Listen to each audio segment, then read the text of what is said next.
Hallelujah. Hallelujah. Hallelujah. Can I tell you this? If it is God you are doing business with, before he commits to you destinies, before he commits to you anointings and graces, you must be tested.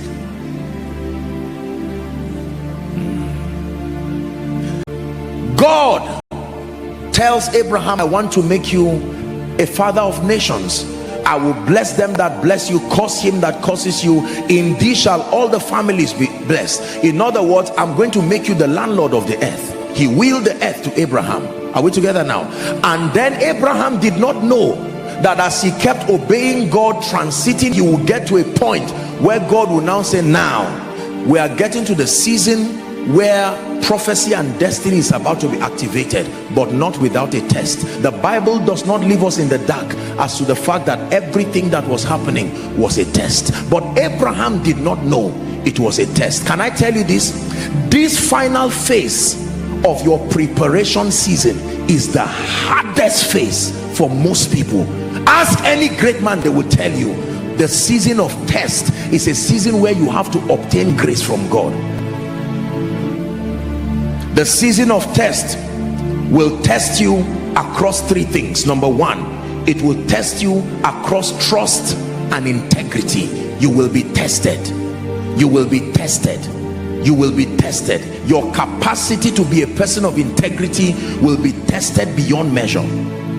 Number two, the second test is the test of patience. The test of patience. I can tell you this, if it is God who is lifting you, he will stretch you from pillar to post. Man of God, let me tell you what he will do to you. As a great man on fire, God loving you, your pastor just looks at you and says, you are going to be the person opening the gate at the church. You look at the potential of your anointing, compare it to the miracle that just happened before you came, and say, pastor, sorry, I hope you know that 2 among these 10 testimonies came directly from me, and yet God says go and do it. Can I tell you this? The test of greatness achieves many things. Among them, it must humble you to your lowest, otherwise it's not God lifting you. Some of these insulting, derogatory experiences we go through, the man of God may not know God is using him to test you. Nobody knows that it's a test. It's only God. It's not like men know. If a man tries to test you, he's not God. It is at the end, looking from hindsight, you would know that it was not about Isaac, it was not about Abraham, it was about God saying, for me to commit this kind to you. This is where many people fail. They fail the test. Can I tell you this? The test of destiny will insult your pedigree. The test of destiny will turn you. Sometimes you look at yourself and say, I'm not a fool. Be careful.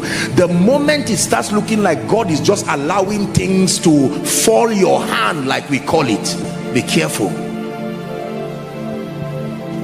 There are people today who would have become mighty men and women of God if they had submitted themselves to cleaning the chair. They say, no way, I can't be carrying this heavy prophetic grace, especially when you are serving and your superiors may not seem to be as gifted as you.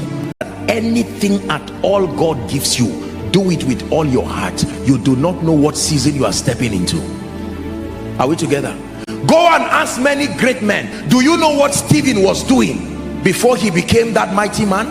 Stephen was part of those who were serving tables. There are many great men today who started by scrubbing the floors of their CEOs, and while they were scrubbing the floors, they would hear discussions happening and they were cleaning all kinds of things. While their contemporaries were saying, I'm too big, they were saying, no, I love the Lord. Father, it's a privilege for me to do what I'm doing. The moment you are too big to be tested, you are also too big to be great, or too small to be great.